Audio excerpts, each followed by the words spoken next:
खबरनामे का बाकायदा आगाज करें। आपको बताएं 24 नवंबर का एहतजाज, अरकान कौमी और सूबाई असम्बली को ज्यादा से ज्यादा अफराद लाने का टास्क मिल गया।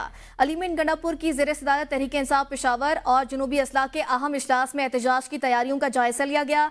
इजलास में कारकुनों के लिए ट्रांसपोर्ट समेत दीगर इंतजामात पर तफसीली गुफ्तगू हुई।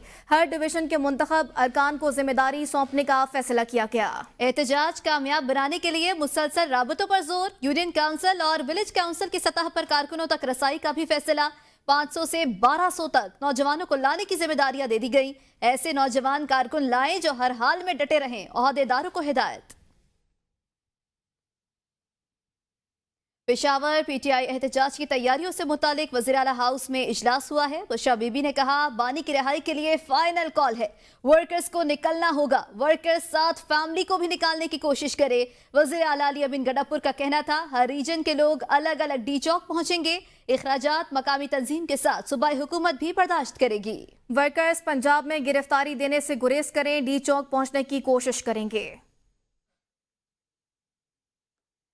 26वीं आईनी तरमीम के बाद कानून साजी करके इंसानी हकूक की पामाली की जा रही है। 26वीं आईनी तरमीम पर इख्तिलाफ राय था, इसीलिए 1 माह तक मुज़ाकरात हुए। सरबराह JUI मौलाना फजल रहमान कहते हैं, आज किसी को भी पकड़कर 90 दिन तक तहवील में रख सकते हैं। अपने ही मुल्क के आवाम को दुनिया के सामने मशकूक बना दिया गया है। खैबर पख्तूनख्वा के अवाम तकलीफ से गुजर रहे हैं, हुकूमत ने सियासत पर तवज्जो दी, क़याम अमन पर नहीं। किस तरह हमने लड़ना है, कैसे हमने बयान देने हैं, कैसे हमने सूबे के साथ लड़ना है, कैसे हमने मरकज़ के साथ लड़ना है, तो ये सारी चीज़ें वो हैं और हुकूमत की तमाम तवानाइयाँ जो हैं वो इस सियासत पे सर्फ हो रही है, जो गलत बात है। 26वीं तरमीम पर हमारा कितना बड़ा इख्तलाफ था, लेकिन हमने 1 महीने से ज़्यादा मुसलसल मुज़ाकरात किए। हर पाकिस्तानी पैदाइशी तौर पर मशकूक हो गया है, जिसको जब चाहे पकड़े, 90 दिन तक अपने पास रखें, मज़ीद इजाफा भी कर सकें। ख्वाजा आसिफ ने कहा है, बानी पीटीआई के मुशीरान और बुशरा बीबी 2 मुख्तलिफ कुव्वतें हैं, उनका साथ चलना मुश्किल होगा। वज़ीर दिफा ने कहा, पीटीआई की पार्लियामेंट और बाहर मौजूद तमाम क़यादत कॉम्प्रोमाइज है।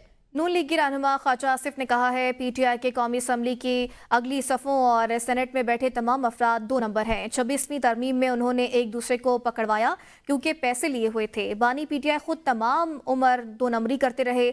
जो बार बार कहता हो कि हैंडलर से बात करूंगा, उससे बड़ा 2 नंबर कौन होगा। लोग ऐसी बातें छुपाते हैं, वो खुद कहता है कि मैं इनके साथ सेट होना चाहता हूँ। बानी पीटीआई की रिहाई के मामले में कोई पेशगोई नहीं कर सकता।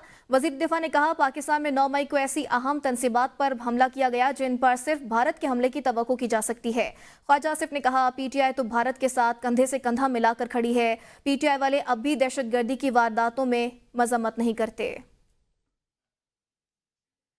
जिस असम्बली की कानून और अखलाक की हैसियत नहीं, उससे कानून साजी कराई जा रही है। रहनुमा तहरीक इंसाफ असद कैसर कहते हैं, 26वीं आईनी तरमीम पर मौलाना फजल रहमान के साथ हमारी लीगल टीम ऑन बोर्ड थी। मौलाना को मिलाकर भी हुकूमत के 26वीं आईनी तरमीम के लिए नंबर्स पूरे नहीं थे। हुकूमत ने एक MNA को 3-3 अरब रुपए ऑफर किए। बुशरा बीबी के सियासत में आने के हवाले से असद कैसर बोले, बुशरा बीबी की जानिब से पार्टी को टेक ओवर करने का तासुर गलत है। मुल्क के ज़र मुबादला के ज़खायर में इजाफा हो रहा है। वज़ीर ख़जाना मोहम्मद औरंगज़ेब ने न्यूज़ कॉन्फ्रेंस में कहा है कि IMF ने कहा कि 14 माह में खसारा सरप्लस में लाना खुशाइंद है। महंगाई और शरह सूद में बतदरीज कमी आ रही है। वज़ीर आज़म शहबाज शरीफ अनकरीब मुआशी रोड मैप अवाम से शेयर करेंगे। IMF के साथ स्टैंड बाई मुआहदे को मुकम्मल किया। मुल्क में मैक्रो इकनॉमिक इस्तेहकाम करके मजीद आगे लेकर जाएंगे। IMF और दीगर माहौलियाती इदारों से राबता रहता है। स्मोक के खात्मे के लिए हर शहरी का ताउन ज़रूरी है। इनों में ये टर्न अराउंड कैसे किया प्राइम मिनिस्टर शहबाज शरीफ ने और उनकी जो उस वक्त की एडमिनिस्ट्रेशन थी, उन्होंने ये 9 मंथ्स स्टैंड बाय अरेंजमेंट को साइन किया। हमने उसको पाया तकमील तक पहुंचाया। जो हमारा क्लाइमेट इस वक्त इमरजेंसी है, right, it's both about climate resiliency कि हमने एग्रीकल्चर को कैसे आगे लेके जाना है, फ्लडिंग को कैसे रोकना है, and then of course decarbonisation which is air pollution. बस इस मुल्क को, ये मुल्क के खुदादाद है, ये इतनी तेज़ी से ऊपर आता है और आ रहा है, और ये इंशाल्लाह आपकी मदद से we will be into the committee of nations sooner than later. अहम खबर दें, साबिक वज़ीर आज़म नवाज शरीफ के बेटे हसन नवाज को लंदन हाई कोर्ट ने दिवालिया करार दे दिया है। हसन नवाज को बरतानवी हुकूमत के टैक्स रेवेन्यू डिपार्टमेंट के टैक्स केस में दिवालिया करार दे दिया गया।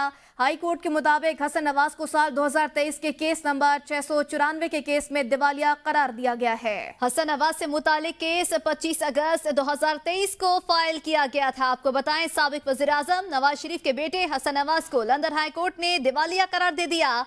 साबिक वज़ीर आज़म नवाज शरीफ के बेटे हसन नवाज को लंदन हाई कोर्ट की जानिब से दिवालिया करार दे दिया गया है। इस हवाले से मजीद बात करेंगे हमारे नुमाइंदे तबरेज औरा से। तबरेज, बताइएगा, साबिक वज़ीर आज़म नवाज शरीफ के बेटे हसन नवाज को लंदन हाई कोर्ट ने दिवालिया करार दे दिया, क्या तफसीलात हैं? हाँ जी, बिल्कुल, बहुत बड़ी ये खबर है। और ये खबर ये है कि मियां मोहम्मद नवाज शरीफ के बेटे हसन नवाज जो प्रॉपर्टी का काम करते हैं लंदन में, उनको लंदन हाई कोर्ट ने दिवालिया करार दे दिया है। और मैं आपको बताता चलूं कि हसन नवाज को बरतानवी हुकूमत ने टैक्स रेवेन्यू डिपार्टमेंट के टैक्स केस में दिवालिया करार दिया गया है। और मैं आपको ये भी बताता चलूं कि हसन नवाज को 2023 के केस नंबर 694 में दिवालिया करार दिया गया है। हाई कोर्ट का ये फैसला है। उसके मुताबिक जो हमें मालूमात मिली है, उसके मुताबिक इनको केस नंबर 694 में दिवालिया करार दिया गया है। और मैं आपको साथ को ये भी बताता चलूं कि हसन नवाज से मुतल्लिक केस जो है वो 25 अगस्त 2023 को फाइल किया गया था। और इसके साथ साथ जो मजीद डिटेल सामने आ रही हैं, उसके मुताबिक ये बताया गया है कि हसन नवाज की जो बैंक करप्सी है उसमें जो गजट जारी किया गया है उसके मुताबिक भी काफी डिटेल्स आई है। और ये बहुत बड़ी खबर सामने आई है और हाई कोर्ट ने बकायदा तौर पर फैसला किया है और उनको बैंक करप्ट करार दे दिया है। जी सही, बहुत शुक्रिया। ब्यूरो चीफ लंदन तबरेज औरा हमारे साथ मौजूद थे। साबिक वज़ीर आज़म राजा परवेज अशरफ ने कहा है कि एहतजाज और धरने मुल्क की मफाद में नहीं है, वतन अजीज माशी मुश्किलात का शिकार है। दौलताला में मीडिया से गुफ्तगू करते हुए राजा परवेज अशरफ ने कहा है कि रास्तों की बंदिश से आवाम के मसाइल में इजाफा होगा, तलबा, मरीजों और मुलाजमत पेशा अफराद को सफरी मुश्किलात दरपेश होंगी। ऐसे एहतजाज और धरने जिनसे मुल्क कौम को नुकसान उठाना पड़े, उनसे इज्तनाब करना चाहिए। इत्तेहाद और इत्तेफाक का मुजाहरा करते हुए हमें पाकिस्तान की तरक्की के लिए अपना किरदार अदा करना होगा। उन्होंने कहा कि वतन अजीज हमें लाजवाल कुर्बानियों के बाद हासिल हुआ है। यकजहती और खलूस नीयत से पाकिस्तान की तरक्की और आवाम की खुशहाली के लिए हर मुमकिन वसाइल बरूए कार लाने चाहिए। उन्होंने कहा कि पाकिस्तान पीपल्स पार्टी जमहूरी रिवायात की पासदारी करते हुए आईन कानून की सरबलंदी और पाकिस्तान की तरक्की के लिए हमेशा अपना किरदार अदा करती रहेगी। इस मौके पर साबिक चेयरमैन दौलताला सैयद कलब अब्बास भी मौजूद थे। वज़ीर इत्तलात पंजाब असमा बुखारी ने अपने एक बयान में कहा है कि अंग्रेजी अखबार में शाया होने वाले आर्टिकल में हुकूमत पंजाब की यूएई के फंड्स में सरमायाकारी का जिक्र सरासर गलत है। हुकूमत पंजाब ने किसी भी यूएई के फंड में सरमायाकारी नहीं की। वज़ीर इत्तलात पंजाब असमा बुखारी का कहना था कि इस मौजू पर हुकूमत पंजाब के अहदेदारों के साथ IMF के इजलास में कभी बात भी नहीं हुई। मज़कूरा आर्टिकल में IMF के बारे में गलत तासुर दिया गया है कि वो पंजाब के पहले सहमाई के खसारे पर परेशानी का शिकार है।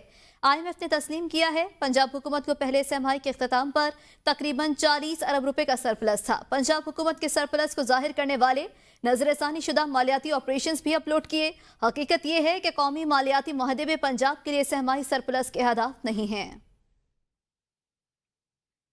अहम खबर शामिल करेंगे। VPN के मामले पर वज़ीर आज़म के मुशीर बराए सियासी अमूर राना सनाउल्लाह बोल पड़े। कहते हैं VPN के इस्तेमाल का शरीयत से कोई ताल्लुक नहीं। VPN से मुतालिक इस्लामी नजरियाती काउंसिल ने गैर जरूरी राय दी। एक्स के गलत इस्तेमाल की वजह से हुकूमत ने पाबंदी लगाई है। VPN से मुतालिक इस्लामी नजरियाती काउंसिल ने गैर जरूरी राय दी है। राना सनाउल्लाह ने कहा VPN के इस्तेमाल का शरीयत से कोई ताल्लुक नहीं है। Welcome back. किसान इत्तेहाद ने गन्ने और गंदम की इमदादी कीमत के मुकर्रर न होने के खिलाफ 20 तारीख को पंजाब असम्बली के सामने एहतजाज का ऐलान कर दिया है। सदर किसान इत्तेहाद खालिद बाट कहते हैं गन्ने की इमदादी कीमत 550 रुपए फी मन मुकर्रर की जाए, गंदम की इमदादी कीमत भी फौरी मुकर्रर की जाए। न्यूज़ स्टूडियो से अब तक के लिए इतना ही। देखते रहिए AB न्यूज़, क्योंकि हम हैं कौम की सोच।